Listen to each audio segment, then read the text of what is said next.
Chapter 2 dives into software. In terms of the SDLC, coming up with software that will help address a problem comes around the design phase.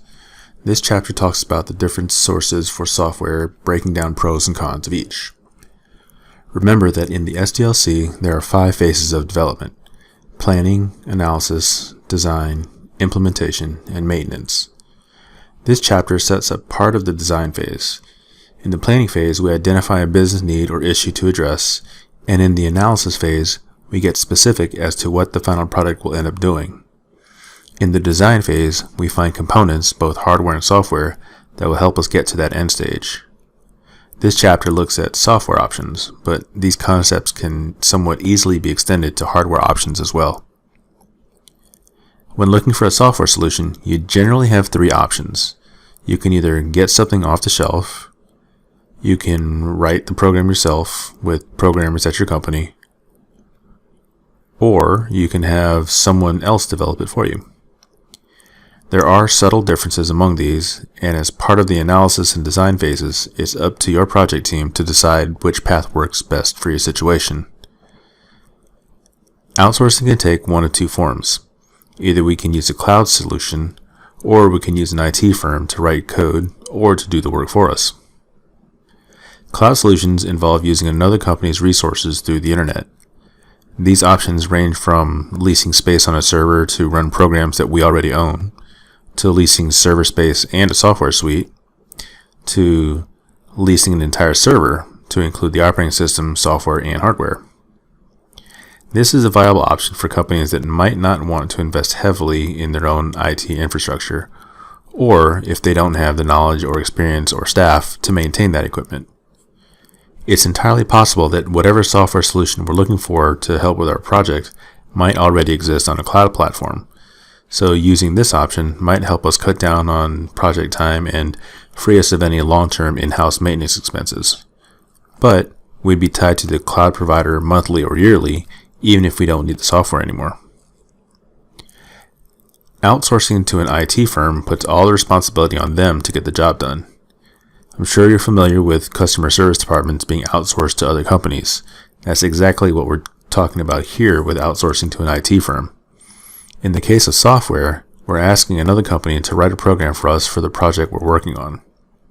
A big bonus with this is we can customize our software solution to meet whatever requirements we come up with in our analysis phase. On the other hand, customized software is a fairly expensive option. We can also get software off the shelf that's already written.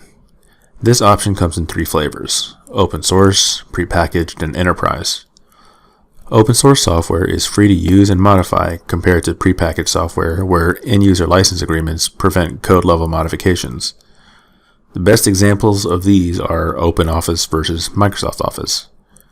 OpenOffice is free to download and use, and you can rewrite the underlying code if you want. Microsoft Office is expensive, and you're bound by the EULA to not reverse engineer the program. While you can get that customizability with open source software, you'll probably be lacking in technical support.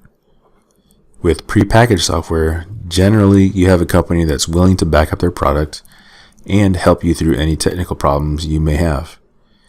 With open source software, generally you're left to a bunch of people that know how the code is supposed to work, but they're under no obligation to help you. Although most will help because for them it's a point of pride in their work. Enterprise software is like prepackaged software, but enterprise software has a much larger focus. QuickBooks, for example, can handle some inventory, invoicing, and accounting functions, but Microsoft Dynamics can handle customer service, vendor integrations, and a whole lot more that extends beyond the accounting department. This is a pretty expensive alternative compared to the others, but the benefits can potentially streamline an entire business's operations. If the suppliers, sales team, customer service department, and marketing department all knew the same information related to a product's launch, sales figures, updates, and problems, they would be able to provide a consistent level of information to other suppliers, vendors, and customers without worrying about having outdated information. Just because a development project calls for addressing an issue with one area of a business doesn't mean that other business functions should stay isolated. The last option in obtaining software is to write it yourself. This is like hiring an IT firm or modifying open source software. Either way, you get a program that is tailored to your needs.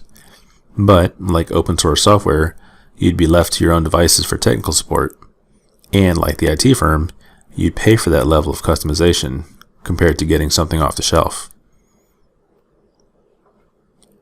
We talked about 6 different ways that software is created: finding a cloud-based solution, having an IT firm develop it for us, getting and modifying an open source solution, adapting to a prepackaged solution, re-engineering business processes by using enterprise systems, and developing software in-house. There are some definite pros and cons with all these options. Get familiar with those arguments and the situations where these options would be best used.